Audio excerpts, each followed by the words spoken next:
Hello ladies and gentlemen, Matt the Editor here, and welcome to another edition to Doctor Who F8 Season 2 Episode 4 To Be Brave by Jamie Marsh and Jonathan Hu. Before I talk about this episode, I think I should really talk about the history behind the original schedule and running time for this episode. Yes, I'm going to talk about the original episode, which was supposed to be episode 3, but then it was switched with Day of the Cybermen, and that is District TV by Kenny Colliver. The District, in my opinion, had a great idea of how the media or the government would block the corruption in our media and news broadcasts, and whilst I did manage to do a couple of filming, and even some of the clips were featured in the trailers of the series, I've been through a dilemma between then and with this and other projects that I've been working on at the time, and I was running out of time during the production. And out of the series, aside from the finale, that episode was the one that wasn't fully finished. And that was because it was the most challenging episode to produce, film-wise. And and at the time it was 60% done, and I wanted to get this series done by Christmas. But unfortunately, I didn't have enough time to finish it. And I didn't want to delete the episode because I thought that it could show some potential in the idea of fake news or lost footage of tragic or dangerous events being hidden away by higher authorities or media. You know, like hiding away the truth, if you get my drift. But I didn't want to spend the majority of the time on this series because there are like other stuff outside YouTube that I'd rather be doing. So I thought the easiest way was to postpone this episode, or at the time, and it would still be part of the series too, but it would be released in a way as sort of like a lost episode, the missing episodes. And since it's only been like a couple of years since then, I mean I've still got the footage, so I don't know whether to release it as a deleted scenes or maybe a mini-sode on its own. It could be like like one of those missing episodes. Like in this case, it could be a mini-sode. So who knows? So yeah, now that that's out of the way, let's talk about the shall we say the stuff with the script. Actually, before I talk about the script-wise, I should say the filming on the beach, it was the same place I did the filming for Chasm of the Drift, which is Ogmore by Sea. These scenes were actually quite a rushed job. Were quite a rush bit of filming. I only had like about half an hour to film, and by the time I went down to do some filming, it was getting too dark to do like a lot of filming. So, but I did manage to get some like good shots of the Doctor and Godfrey standing on the sunset. But yeah, majority of the time I had to do like a lot of photoshopping and green screen with the characters and the props. And I should say, well, actually, I should say I'm really pleased of how the Flaming Torch worked out. I just sort of wish I still kept the Flaming Torch going on the actual scenes. I should say the original opening for this episode, when I received the script from Jamie Marsh, was sort of in the style of the Doctor episode Before the Flood. With the Batavian effect, whatever it was called. You know the one. I did not want to include that opening because it felt like a repeat of an existing episode. Plus, I didn't think it would sort of fit into the episode's tone. It did also include a prologue where we would find the Doctor and the character Im. For some reason, I kept calling him Im. It's a bit weird, but I'm sorry. Sorry if Jamie, if you're watching this, if I've said the name wrong, I do apologize. They were trapped behind a rock with the cigarettes. You get that scene later on in the episode, and then we would have cut to the Doctor in the TARDIS, pretty much talking to the audience. And I found I think I found the Doctor telling the story where it takes place at the end of the episode. I think was a lot better with the Doctor on the beach looking out. Actually, I should say the shot with the wide shot of the Doctor out to sea. That was actually me standing in the sunset. Mostly because by then I was in the midst of maybe doing like a sort of like a 5-year special, focusing my dilemma with YouTube and the real world, and since there was like a pretty good sunset going on, I thought it would be a nice idea if I stand in front of that sunset, and then I used it in this episode. So yeah, if you're wondering why is there an actual moving action figure, that's actually me. Anyway, I think I should say, when it came to like the script, Jamie Marsh sent the actual script, which was originally entitled Fires of the for what was it? Fires of the Earth, yeah. This pretty much became the main storyline. The storyline with the Sycorax at war with it wasn't actually the Menoptera at the time, or Menoptera. I apologize. I think I might have said like a lot of names wrong in this episode. But it was actually a war between the Sycorax and the Crinoids. Because I actually wanted to include the Crinoids in an episode. Yeah, so basically the entire script was actually entirely written by Jamie Marsh, and Jonathan Hu, he didn't actually send the script. He actually sent like a little plot, a sort of pitch idea of how he wanted to see an episode featuring the Menoptera. For those who don't know, they're like a classic butterfly monsters from the First Doctor era. He did not, however, write a fully written script, but he did write like a couple of notes, and from the sound of it, it did sound similar to Jamie Marsh's script. And even though the script featured the Sycorax and the Crinoids, I did think it would be a nice idea to have the Sycorax pretty much at war with the Menoptera. You know, it's not just the Menoptera. I just want to come up, the idea that the Sycorax have been at war with like a lot of planets and a lot of species.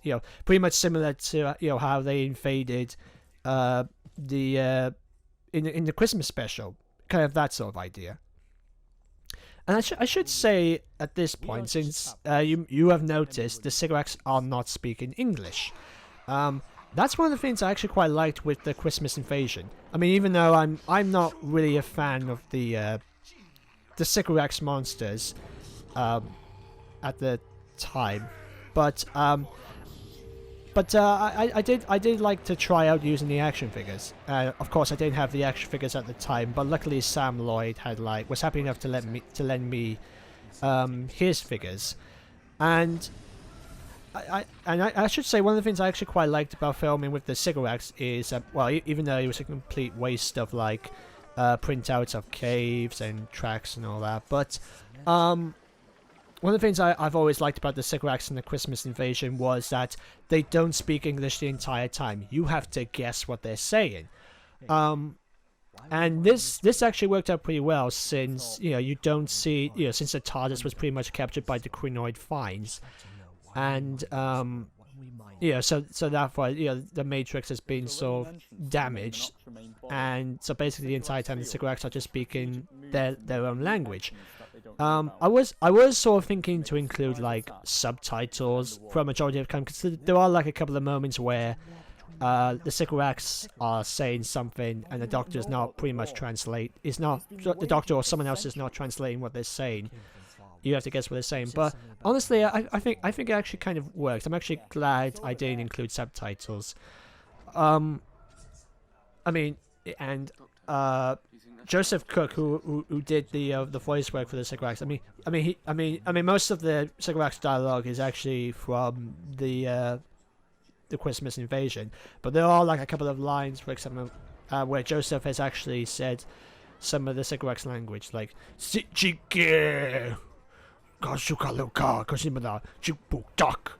those types of dialogue. He actually did a pretty good job with it too. And And one of the things I've sort of like the idea of this idea is that even though even though they're pretty much sort of invading the planet, or they're pretty much at war with like a species, they're pretty much trying to break into a sort of safe zone for the Menoptera. And in doing so, they've captured pretty much the people on the planet. Where it doesn't matter what species, or whether they're human, or whether they're the species on the planet. They're pretty much using them as slaves to sort of break into the temple. And of course we get here is a scene where the Sycorax are pretty much about to well they're breaking out. And yeah, as you can see, obvious green screen there. Now, okay, I will say the cloak effect. I was actually sort of thinking to have him actually holding up the cloak, but I tried bending the cloak from the action figure, and it looked like if I kept pulling it, it would break. So I had to Photoshop it the entire time. Now, obviously, there's like a lot of photoshopped Sycoraxes there. It's mostly because I only had 2 action figures: the Sycorax Sycorax boss, and just a normal Sycorax soldier. So I had to like sort of Photoshop them a couple of times. Now, one of the things I should say, in the original script, between them escaping the mines to when they actually blocked away from basically this scene, there was actually a sequence where the Doctor and Im, they come across an area where it's like this giant sort of stone rock dragon, and even though I was reading everything myself, this would be interesting. You can sort of evolve the species of the Sycorax. You could say that that's like a guard dog or a pet that the Sycorax keep. And when it came to the film, it was most of it just pretty much relied on the Doctor and the other character. But basically, I had to film just mostly those two amongst this giant open stone area. And most of it was pretty much guessing which creature, where how would they react with the creature, and that was like a very, very difficult scene to film. I mean, even though I did manage to come across like a green screen video of a CGI dragon, which actually fitted to the design I was thinking of, it was very, very difficult to sort of edit the two scenes together. And yeah, I could have basically built a sort of giant figure of the Sycorax, but at the time I wasn't quite an expert on building like proper puppets or proper armatures at the time, and I didn't have enough materials to do it. Also, I didn't want to spend like a lot of money or a lot of time on this one thing, because at the time I had like a lot of university work to get done. So, and even when it came to like the editing, I was sort of thinking to myself, how does that scene actually fit into the plot? And when I thought, no, maybe it didn't, so I decided to delete it and just have it cut from when they escaped the mines to the the scene with the rock. And there you go. That was like a I don't know, 5-minute talk about a deleted scene. I don't know what he's up to. But who knows? Let me know what you guys think. Would you think the dragon scene would have fitted into the plot, or do you think the story works on its own? But we'll see. I think I should say, for some reason, this was quite possibly one of the, I don't know, probably even though it's just a pretty much short scene, I always seem to have this sort of enjoyment of filming like scenes among rocks or caves or anything like that. Even though I'm pretty much sick to filming in caves right now, but when it came to this episode, it was pretty much a sort of intriguing idea to go with. Tell me, what's your name? My name is Friss. Sorry, I'm rambling on because I have no idea what to say about this episode now. I should say that this is quite possibly like one of the shorts. Oh, actually, I should say at this point, there, I was sort of thinking to include like a line of well, not there. It was later on. There was supposed to be a moment where Friss, the interpreter, would sort of step in and say, "God, quickly, come this way." What are you going to do with the god or something like, you should take a look at this. To be honest. I don't know what really happened. Whether the line was a bit weird or whether it wasn't recorded, but there was supposed to be like a line of dialogue there to attract the Sycorax to the dungeon, rather than just show up to your door and then all of a sudden a guard turns around and spots you. But it did lead to like a nice little sequence, which I should say, much like the animation I did on Arthur and the Wizard Doctor. One of the things I actually quite liked about this episode is mostly the fighting scenes. I don't know if I should say this, but this is quite possibly like one of the most graphic Doctor Who episodes I've ever produced. I mean, there's not a lot of blood, and there's not like a lot of gore or anything like that, but there's like a lot of sword fights, and there's a lot of like cutting and splatter, plunges and all that. That's kind of weird. Now here I should say, the Queenoids in my was pretty much like a last minute addition. I mean, even though the Queenoids were pretty much mentioned in the script, I did want to come up with the idea, like maybe the Queenoids have been dead for centuries, but elements of like their finds are still there, and even though some of the finds were featured in the storyline, I did think it was a nice idea to include, should we say, a surviving Queenoid just turn up only to die in front of them, sort of like a last surviving Queenoid. And even during production, I was sort of thinking, there was like a lot of creatures or a lot of characters featured in there. So I did think, when it came to like combining the two story elements together, I did sort of think that maybe the Sycorax on the Menoptera were in trade with the Queenoids.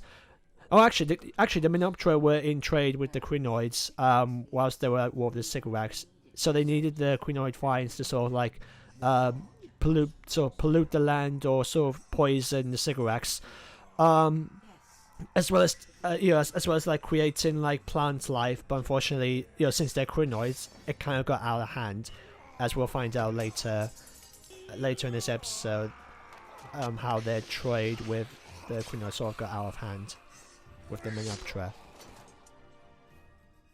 Nice one. Thank you. Right, help me carry all these swords. Now, okay, I think I should say this.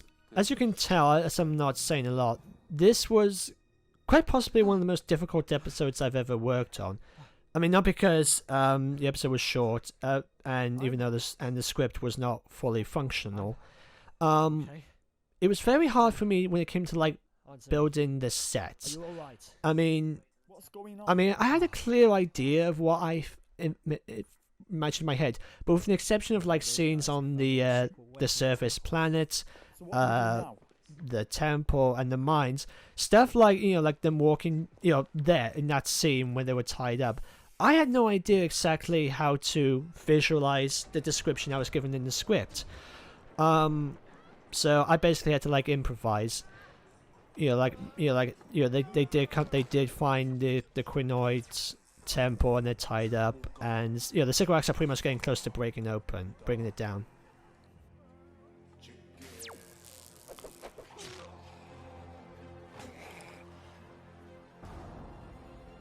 That's a cool shot, by the way. And yeah, much like with the Arthur and the Wizard Doctor, as I said, for some reason I seem to really enjoy animating the fight scenes. Now I should say there was a lot of lighting qualities throughout mostly this sequence. As you can tell, like one minute it's like dark and grey, next minute it's bright and yellow. That's mostly because originally when I started filming, most of the scenes were actually done in the daylight, so it was like natural lighting. And it was mostly because I was getting really sick of like using the same lighting quality with the yellow faces, the yellow light reflecting on the figures. So I at the time I was basically trying to do a couple of filmings in the natural daylight, before it would go dark.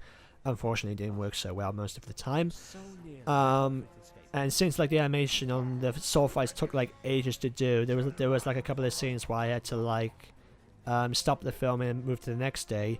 this was pretty much during post-production when I was, because I mean, even though I don't know much about the Menoptera, the butterfly people, I mean, one of the things I was sort of thinking, one of the things I was sort of thinking is that maybe, one of the things I was sort of thinking, we could do is that you don't actually see the Menoptera. I mean, if you've seen what the Menoptera look like, they're like butterfly people.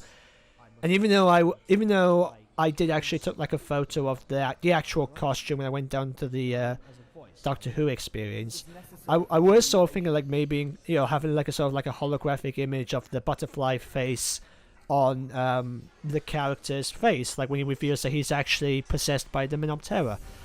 Well, not possessed, just sort of like his soul's pretty much been controlled by one of the Menoptera. Yeah, possessed. Sorry. And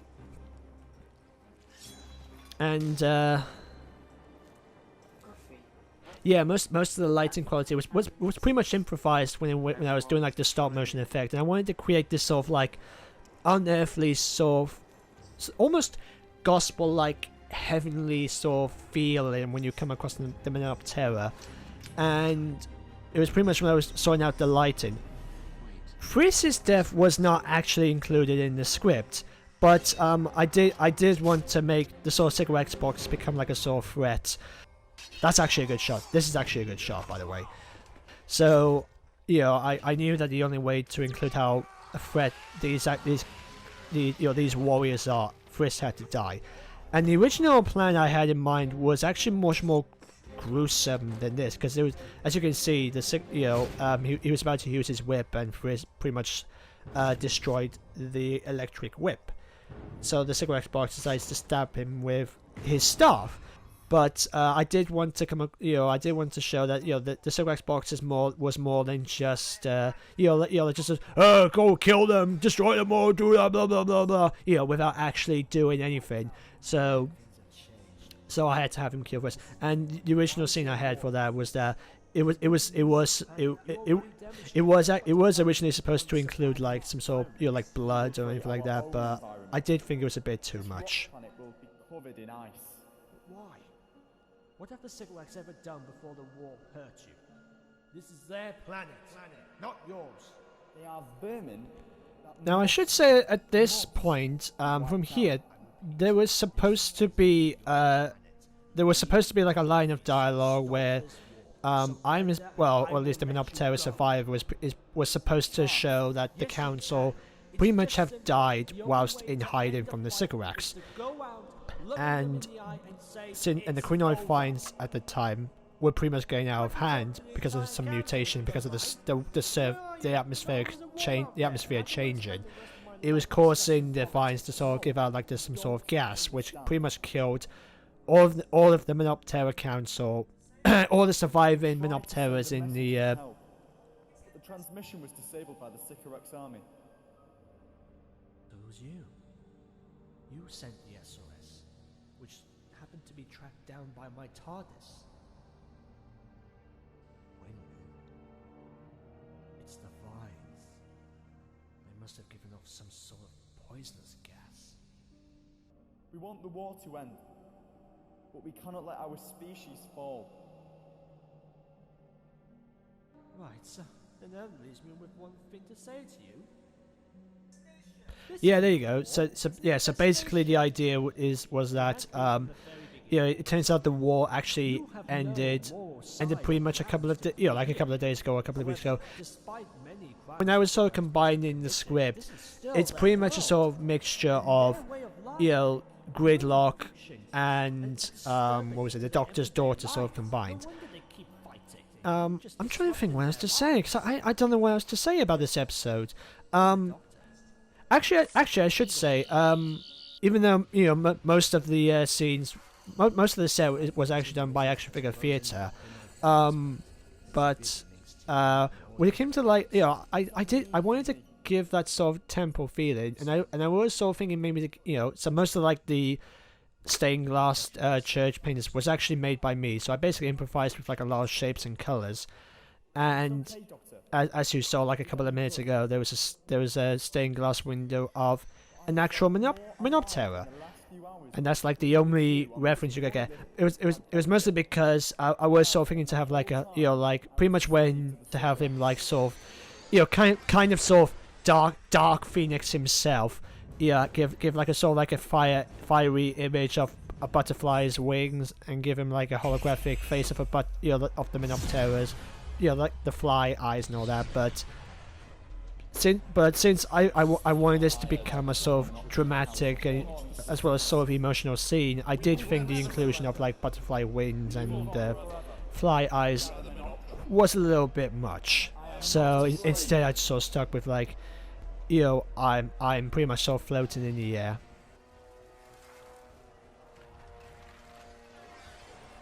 It's working. They're falling back.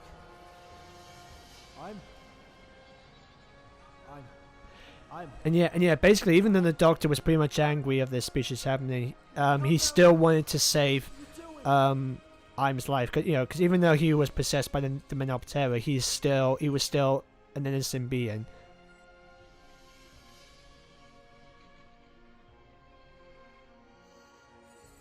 Remember me. And there you go, remember me. And so the Doctor's pretty much sort of left broken down. You know, he pretty much led this person he's only known for like a couple of seconds from the mine. He's just saved him from the mines, and in doing so, he's pretty much just let him pretty much die, so so that they can stop the war. And as we pretty much just saw there, he was pretty much told that just to remember him.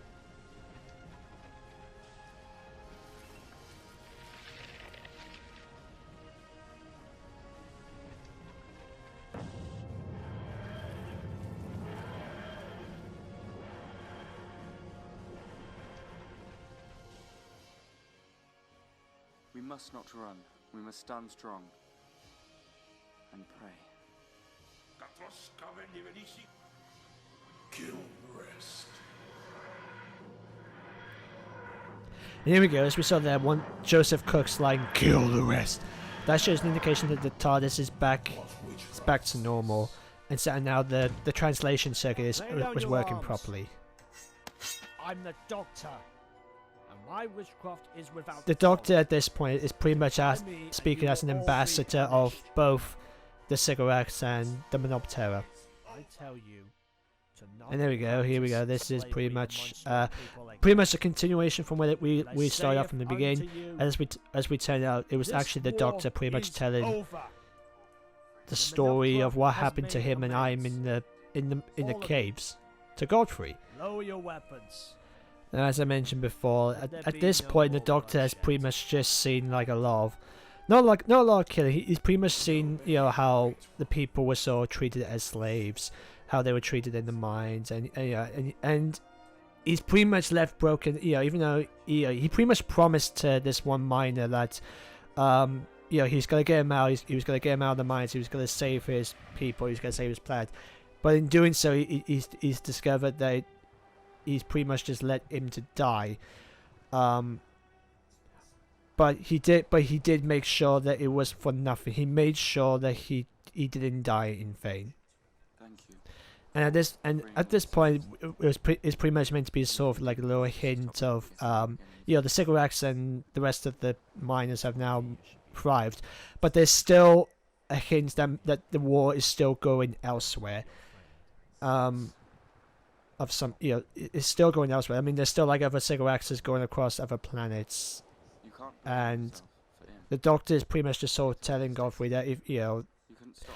because one of the things I actually wanted to come across with mostly with Godfrey's story arc in this series is how he's gone from like someone who wants to be a soldier to actually becoming a leader, a sort of ambassador. Doctor's pretty much just sort of No man should teaching ever Godfrey, why take do soldiers control of fight? his life They without do it fair because and it is the right thing to do, wrong.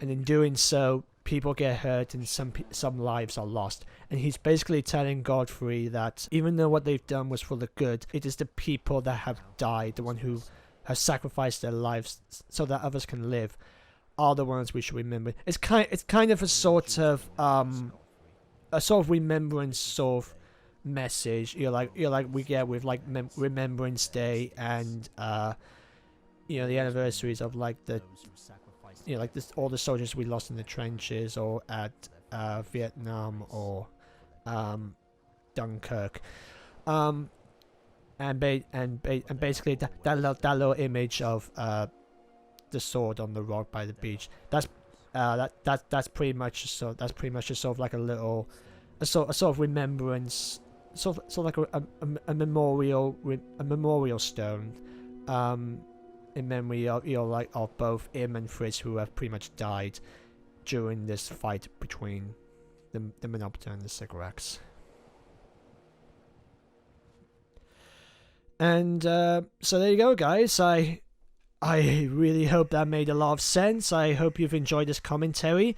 Thank you for joining me. And well, oh god. So yeah, overall, I can't say this is my. I mean, someone recently has just left a comment saying this was like their favorite episode. Good. I'm actually glad. I mean, personally, I have no idea what I had to talk about throughout this commentary, but if you guys enjoy it, that's fine. I'm actually glad you guys managed to enjoy it. Yeah,